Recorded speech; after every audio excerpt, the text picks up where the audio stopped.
김정은 동지께서 용이한 전방조소를 지키고 있는 신도 방어중대를 시찰하셨습니다. 조선노동당 중앙위원회 부부장 김여정 동지가 동행했습니다.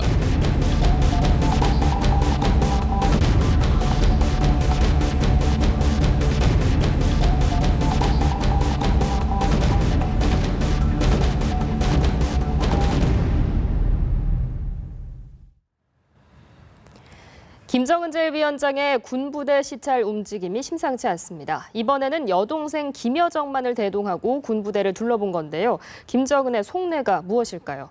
한편 3월 12일은 북한이 핵 확산 금지 조약 탈퇴를 선언한 날입니다. 그동안 북한에는 어떤 변화가 있었는지 자세히 짚어보겠습니다.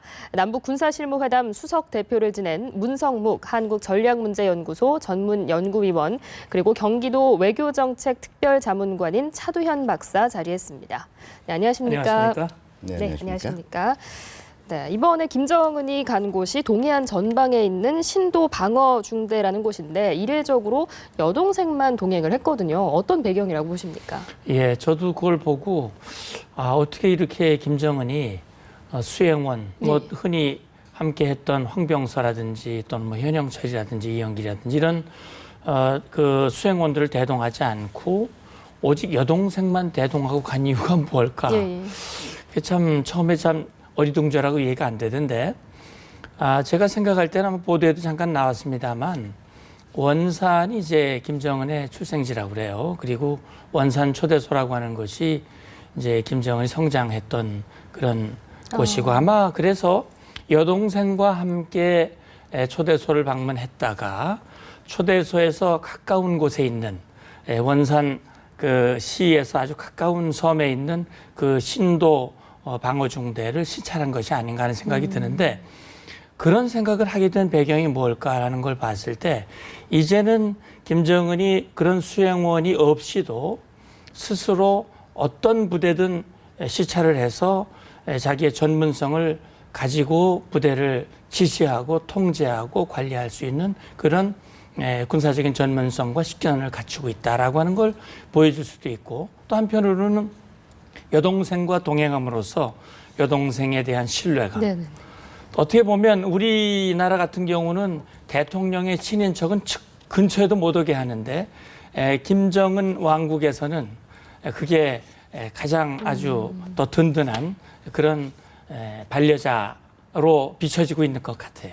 그러니까 자신의 전문성, 자신감을 보여주고 또 여동생에게 힘을 실어주는 모습이다 이렇게 보셨는데 차두현 박사님께서는 어떻게 해석하시나요? 네, 뭐 이례적이라고 많이 얘기를 하는데요. 이례적이라는 게 굳이 얘기를 하면 이 아버지나 할아버지 스타일하고 좀 다르다는 거거든요. 그러니까 굉장히 이제 훈장을 주릉주릉 단 그 장령들을 주변에 전부 이제 이 대동을 하고 또 이 굉장히 주로 남성들 위주로 이제 부대 방문들이 이루어졌단 말이에요. 근데 지금 아마 이거 자체가 아마 이 문 장군님께서 얘기하신 그 배경도 있겠지만 어떻게 보면 김정은 스타일을 만들어가는 과정이라고 볼 수 있고 앞으로 아마 이런 거 더 자주 볼 거예요. 그러니까 아마 지도자인데 별로 대단한 수행원도 없이 친근하게 인민군에게 그냥 다가갈 수 있는 그런 지도자. 그리고 거기에서 자기 여동생을 데려갈 수 있는 자유로운 지도자. 이게 아마 김정은이 올 신년사에서 얘기했던 다음 세대란 말을 상당히 강조했거든요. 그러니까 어떻게 보면 김정은의 폴리티컬 그 스텝들이 굉장히 약았다라고 볼 수가 있는 거죠. 새로운 상징을 세워가는 데 있어서 기존의 할아버지나 아버지의 상징과는 다른 보다 젊고 또 그러기 때문에 스타일 자체가 보다 친근하고 또 우애도 있고 아마 이런 지도자로서의 그 이미지를 쌓아가려는 목적도 있다라고 봐야 되겠죠. 어떻게든 그 선대 지도자들과 차별화되는 자신만의 이미지를 구축해 나가려는 모습으로도 볼 수 있을 것 같은데요. 그런데 저희가 이야기하고 있는 이 신도 방어 중대라는 게 어떤 곳인지 궁금합니다. 네, 이 신도라는 데가 원산 앞바다에 있는 곳이거든요. 그렇기 때문에 원산이 이제 함경남도에 위치를 하고 있죠. 아까도 말씀드렸지만은 김정은의 출생지이기도 하고요. 네네. 정치적인 의미도 있고 전략적으로는 상대 전방이라고 볼 수는 없어요. 전방이라고 볼 수는 없지만은 원산이 과거 한국 정전 때부터 상당히 이제 요충지로서의 역할을 하고 있었어요. 그렇기 때문에 아마 겸사겸사해서 이 분명히 어떤 상징성은 있지만 가장 이 전방 지역은 아닙니다. 한번 이 전체적인 연초에 들러서 1년의 군부대 방문의 일환으로 원산을 택한 거 아닌가 이렇게 생각이 됩니다. 지금 뭐 1년의 군부대 방문의 일환이다 이렇게 이야기를 해주셨듯이 지난번에 또 세계 여성의 날에는 공군부대를 시찰하지 않았습니까? 이렇게 군부대를 잇따라 방문하는 게 혹시 현재 진행 중인 한미연합 군사훈련과 연관이 있는 거라고 보십니까? 예, 틀림없이 연관이 있죠. 그러니까 일단 북한이 연일 미국을 향해서 이 말포화를 쏟아내고 있지 않습니까?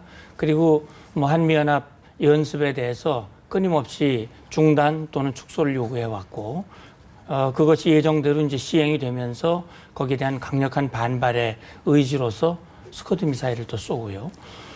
또 노동 미사일을 쏠락말락하는 그런 어떤 그 무력 시위를 보이고 있고.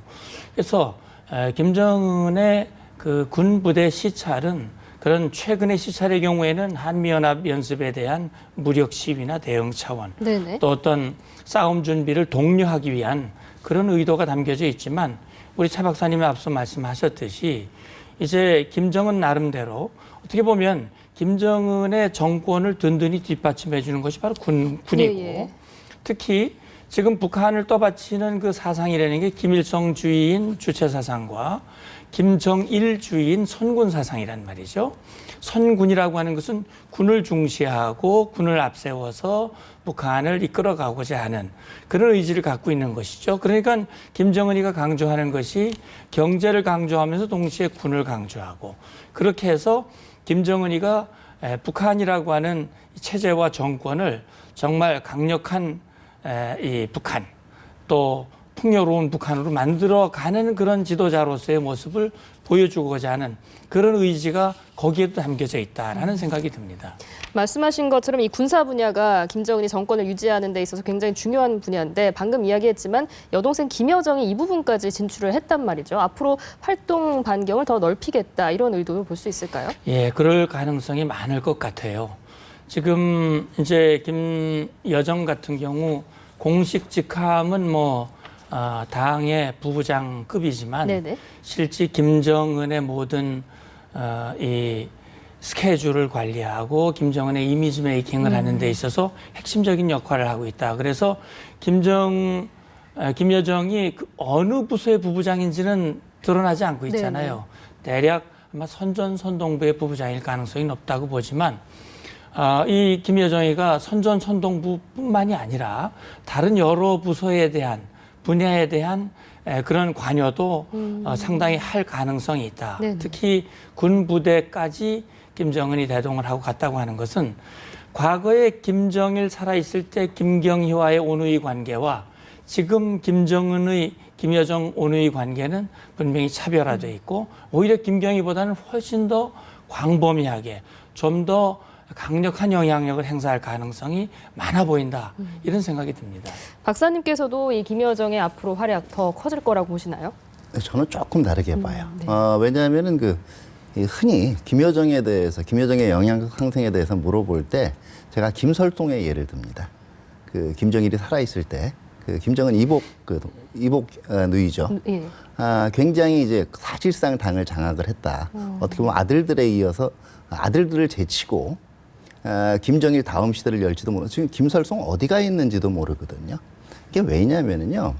기본적으로 김여정이 이 김정은의 바로 동생이 같은 백두 혈통이에요. 더구나 혈통상.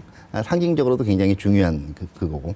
그렇기 때문에 지금 또 믿을 건 가족밖에 없다. 이런 심리일 수도 있겠죠. 근데 역으로 이 반대로 뒤집어 보면은요. 정권을 뒤엎으려는 잠재적인 도전자들의 입장에서는 김여정만큼 나중에 김정은을 대체하려고 할 때 내세우기에 적합한 인물이 없어요. 다시 말해서 언제나 독재 국가에서 같은 패밀리들은요. 굉장히 특권의 대상이 되기도 하지만 굉장히 위험한 위치에 있기도 합니다. 조금만 행동 잘못하면 그 순간에 나락으로 떨어지는 거예요. 그래서 제가 볼 때 김여정이 승승장구하는 건 어느 선까지냐면 어디까지나 이 김정은의 상징성을 보충해주는 좀 제가 심하게 얘기하는 액세서리로서의 백두 혈통에 잘 키워진 공주로서의 이미지에 고착되는 것이지 김여정이 실질적으로 넘버 2까지 올라간다. 제가 볼 때는 이거는 보통 독재국가의 정치 구도상은 넌센스라고 봐요. 그 김여정의 활약은 말씀하신 그 상징적인 이미지 그 부분까지만 가능하고 더 이상의 활약은 기대할 수 없을 것이다. 만약에 그 활약을 기대한다고 하면 김여정이 굉장히 위험해질 수 겁니다. 있다. 예. 그렇군요. 네, 다음 주제로 넘어가 보도록 하겠습니다. 한편 그 3월 12일은 그 북한이 핵 확산 금지 조약 탈퇴를 선언한 지 22년이 되는 날인데요. 당시 1993년이었습니다. 상황이 어땠습니까? 그렇죠. 1993년이면 우리가 보통 북한의 핵 문제를 다룰 때 시기 구분을 93년을 1차 핵 위기라고 그러고 네네. 그로부터 10년 후 2003년을 대략 2차 핵 위기를 이제 구분하는 그런 시기로 얘기를 하는데 그것이 공교롭게도 NPT와 관계가 돼요. 그러니까 북한이 1992년 상황으로 돌아가 보면 우리 남북 관계가 남북 고위급 회담이 열리고 남북 기본 합의서가 체결되고 거기에 중요한 의미가 있는 것이 한반도 비핵화 공동선언입니다. 그러니까 미국과 국제사회가 우리 대한민국과 함께 북한의 핵 문제를 해결하기 위해서 한반도에 배치되어 있던 주한 전술 핵무기를 철수시키고 노태우 대통령이 핵 부재 선언을 해 가면서까지 북한을 이 핵통제 이 비핵화 공동선언에 서명하도록 만든 거거든요.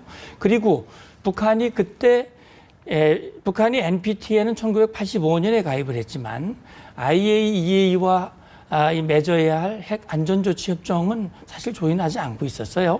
근데 비핵화 공동선언에 합의하면서 안전조치 협정에 서명을 하고 그리고 이제 IAEA의 사찰을 받기 시작했단 말이죠.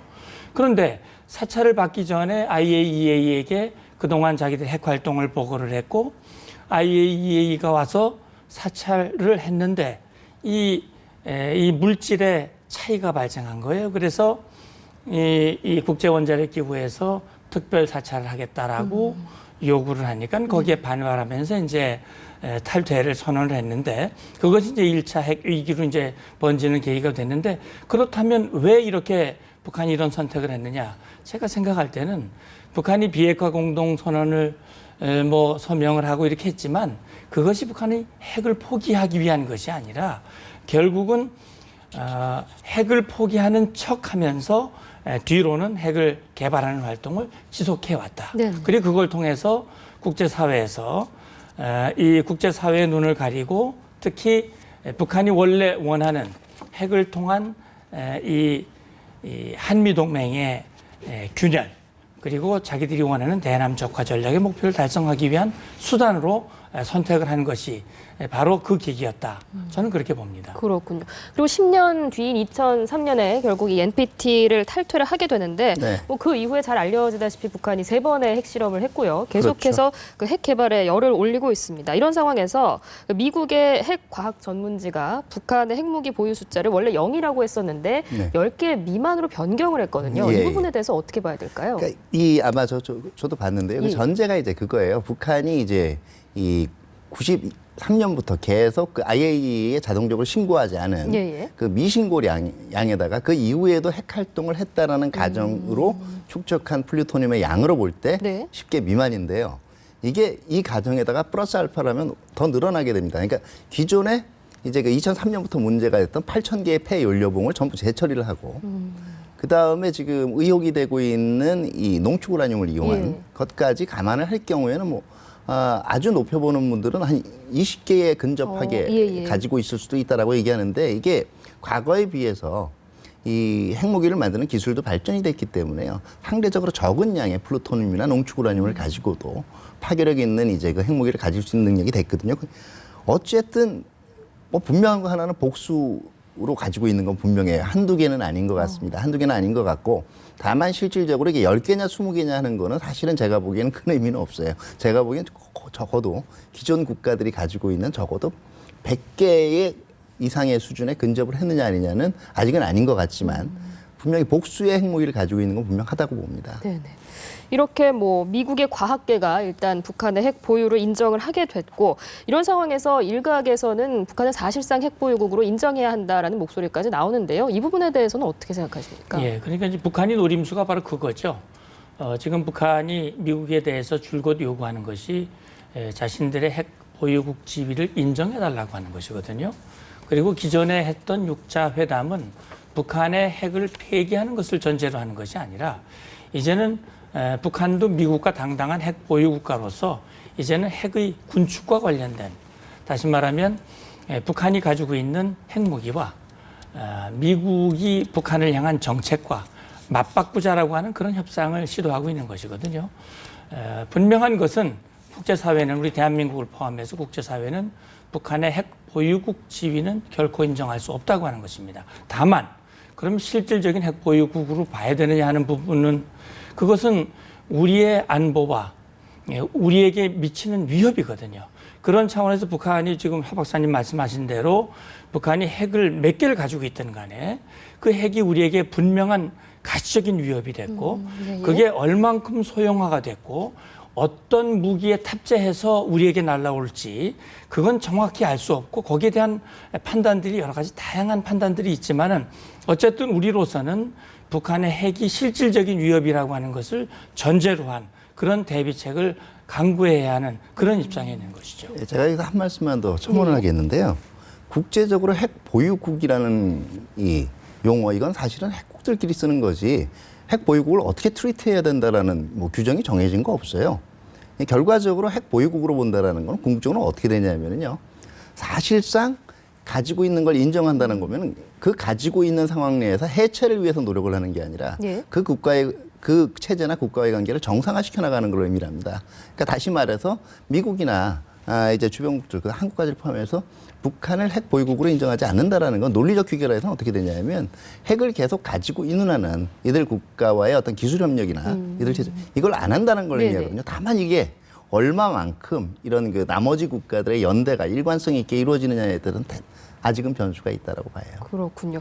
뭐 북한의 핵 위협에 대해서 이야기를 나눠봤는데 요즘 논란이 되고 있는 사드 문제 한번 지적해봐야 될 것 같습니다. 그 리포트 대사 피습 사건 이후에 이 논란이 가열되고 있는 건데, 뭐 여당 일각에서는 공론화에 나섰지만 청와대는 진화를 하고 있습니다.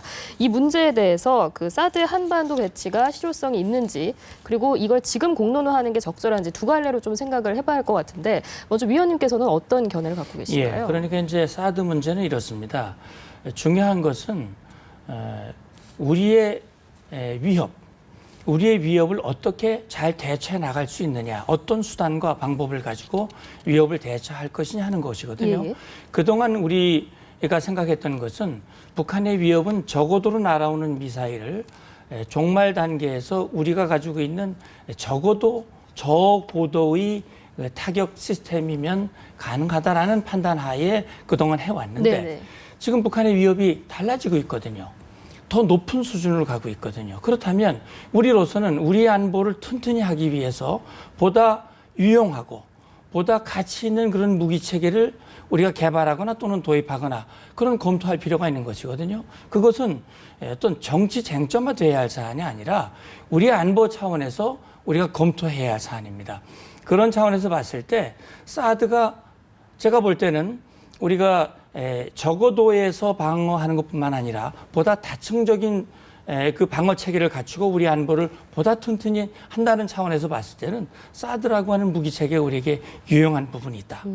그런데 이것을 정치 쟁점화하고 그것이 국민 사이에 이 패가 갈려서 되니 안 되느냐 하는 것은 우리 국익에 도움이 되지 않는 것이고 결과적으로 우리 안보에도 부적절하다. 그런 차원에서 이 부분은 좀 더 신중하게 이 전문가들 사이에서 판단하고 결정되면 그 결정에 따라서 우리의 정책을 추진해 나가야 한다. 이렇게 생각을 합니다. 사드의 실효성에는 동의를 하시지만 이게 정치 쟁점화할 문제는 아니다. 이렇게 지적을 해주셨는데요. 박사님께서는 어떤 견해이신가요? 저도 비슷한 입장이에요. 다만 이제 사드 그 자체가 종말 단계가 아니고 아주 고고도 요격은 아닙니다. 근데 사드도 거의 이 지상이 한 100km거든요. 100km면 사실 위성보다 조금 미치예요.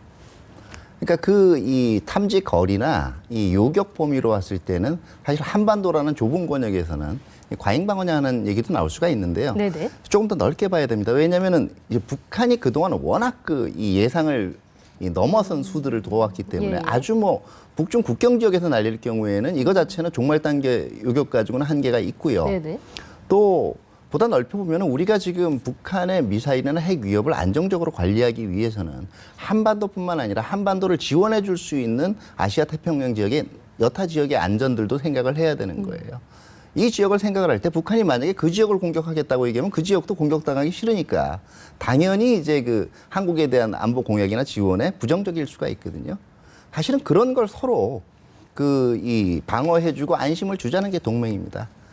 그런 입장에서는 우리가 어떤 선택을 해야 될지 분명할 거라고 보고요. 다만 이거를 밖에다가 대놓고 얘기할 수 없기 때문에 지금까지 전략적인 유용성이 유지가 되어 온 거예요. 근데 한마디만 더 말씀을 드리면 자국 영토 내에 그 어떤 무기 체계를 들여놓느냐는 이 주변국들이 그렇게 강조하는 그 국가의 주권에 관한 문제입니다. 그거를 사실은 계속 가타부타 뭐 얘기를 하고 불쾌하다, 우려된다라는 얘기를 하는 것 자체가 제가 볼 때는 자기들이 지금까지 해온 외교 정책의 기본 라인을 저는 무시하는 거라고 봅니다. 뭐 이 문제가 신중하게 접근해야 하는 안보 사안이기 때문에 뭐 정치 쟁점하기보다는 뭐 보다 신중하게 접근할 필요가 있는 것 같습니다. 네, 오늘 말씀은 여기까지 듣겠습니다. 지금까지 한국전략문제연구소 문성묵 전문연구위원 그리고 경기도 외교정책특별자문관인 차두현 박사였습니다. 고맙습니다. 감사합니다. 네, 감사합니다.